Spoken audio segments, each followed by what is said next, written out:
सभी भक्तों को राधे राधे, जय पिताजी की। आज 29 तारीख है, तो 29 तारीख से जो है आज देवशयनी एकादशी है। इसे प्रबोधनी एकादशी भी, पद्मा एकादशी भी कहा जाता है। तो आज से जो है चतुर्मास जो है वो शुरू हो जाता है। अब चतुर्मास क्या होता है कि ना 4 महीने के लिए जो है नारायण जी जो है विश्राम के लिए चले जाते हैं।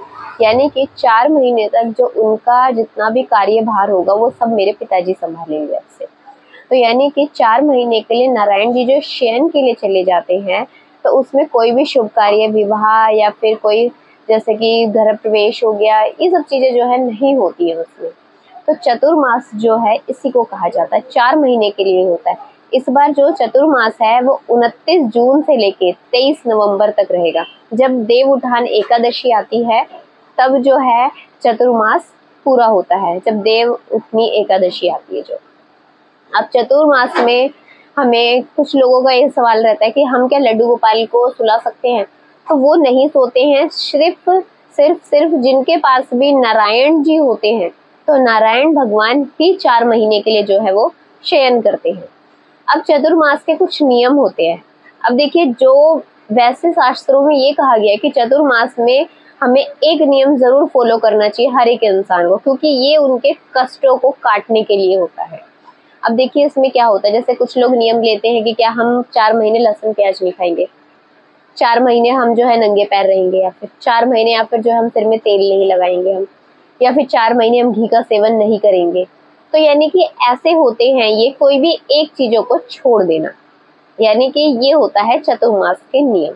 ये इंसान नमक छोड़ देते हैं कुछ लोग, तो कुछ कहते हैं हम 4 महीने सिर्फ मीठा ही खाएंगे। मैंने ऐसे भी लोगों को देखा है, कुछ लोगों को भी ऐसे भी देखा है मैंने लोगों को, मतलब कि जो कहते हैं सिर्फ हम फल पे हैं, यानी कि अन्न नहीं खाते हैं। तो ये चतुर्मास के नियम होते हैं, जो आपसे फॉलो हो सकता है वो आप कर सकते हो, जितना आपका सामर्थ्य है उतना ही। अब इसमें मैं आपको बताती हूँ कि इसी बीच में जो 4 महीने जो पड़ेंगे, ये इन 4 महीने में किन चीजों का सेवन नहीं करना है और ना ही लड्डू बाबू को देना है। सबसे पहला जो है सावन शुरू हो जाएगा, अभी 4 तारीख से सावन लगेगा, 4 जुलाई से। तो आप लोग जितने भी हैं उन्हें हरी सब्जियां पूरे सावन में नहीं खानी होती है। बैंगन नहीं खाना होता है, कढ़ी नहीं खानी होती है, पालक होगी, हरी सब्जियां होगी, जैसे कि ये नहीं सेवन करते हम पूरे सावन में। हींग और लहसुन प्याज तो आपको पता ही है, वैसे भी नहीं खाते। तो यानी कि इन चीजों का इसमें सावन में सेवन नहीं करना है। दूसरे नंबर पे आता है भादवा, यानी कि इसे भाद्रपद भी कुछ लोग कहते हैं। भाद्रपद में जो है वो दही का सेवन नहीं करते हैं।